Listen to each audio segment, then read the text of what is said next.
Hey, Erok here. Today I'm going to be reviewing this thing and I'll be specifically talking about how it helps with Modern Warfare, if it does or if it doesn't. And I'll be teaching you how to become a sweat lord basically. I actually had to chase this thing all over London because my dumb ass didn't pre-order it. So, you know, that's that.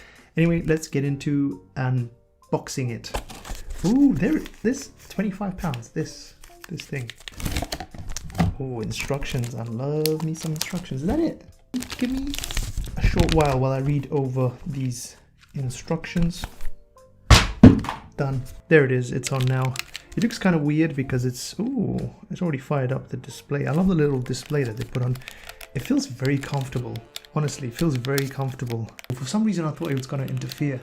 It's definitely way more comfortable than I thought it would be. It looks kind of ugly on the controller, but you know what? It just needs to serve the purpose. Alright, so I'm going to be honest with you. The first time I tried the back button in a real game, it was pretty horrible. It was uncomfortable and unintuitive, so for a moment I thought I made a big mistake by buying it. So I spent an hour or so playing with bots and just getting used to the movement. After spending that time practicing, I really started finding my groove. Now, it's still not instinctive. I would sometimes still by accident mash the L2 button in a panic, but I'm getting used to it and honestly I'm just not going back. So I bound jump to the right paddle and crouch to the left paddle. I was actually planning to use one of the paddles for sprint, but I just enabled auto sprint in the settings instead, which honestly I would highly recommend for you to do, especially if your play style is run and gun heavy. I feel that my movement is less restricted and more free-flowing, which honestly helps a ton with focusing on aiming and shooting at the enemies. As you can see in the video, I'm also able to now dodge enemy fire a little more. Now I don't drop shot much, but for those that do, this would be pretty massive. I do tend to jump around corners, however, and to avoid bullets, and it's been extremely helpful for that.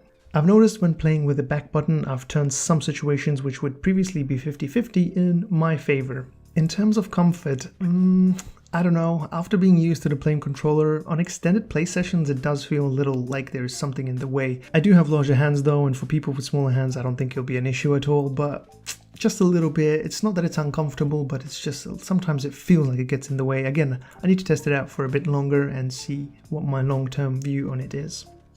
Now, regarding my recommendation, should you actually buy it? I would say yes. It has definitely helped me already, even though I've only spent such a short amount of time with it.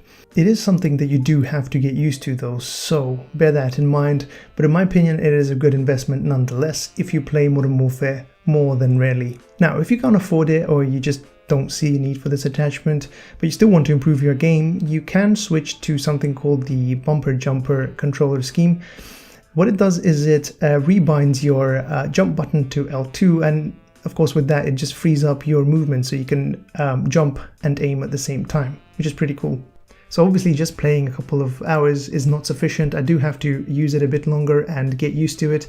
So I'll be making another follow-up video in terms of my long-term thoughts on it and how it helps. So do make sure you subscribe. Alright, so that's it for me. Thank you so much for watching. I hope this was informative and I'll see you guys pretty soon.